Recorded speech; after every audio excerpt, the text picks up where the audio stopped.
Berlokasi di pinggiran Sungai Musi, di sini bisa terlihat keindahan Jembatan Musi 4 yang banyak diabadikan pengunjung untuk bersuah fotoria. Selain menyuguhkan pemandangan Sungai Musi dan Jembatan Musi 4, di tempat ini tersedia menu yang berbeda dari kafe biasanya. Kuliner-kuliner bingen atau zaman dahulu khas kota Palembang yang saat ini sudah jarang ditemui.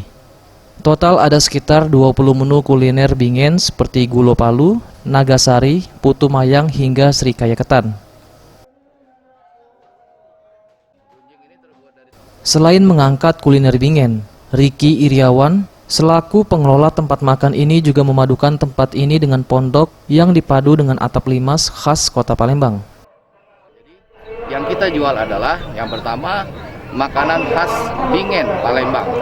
Makanan bingen ini adalah makanan yang sudah punah, bahkan sudah sulit dijumpai oleh masyarakat Palembang, terutama generasi milenial seperti sekarang ini.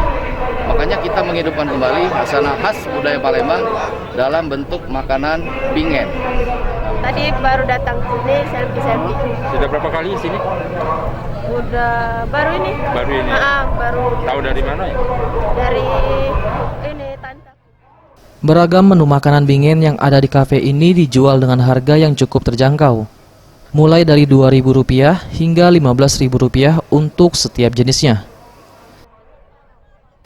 SZPM Sriwijaya TV.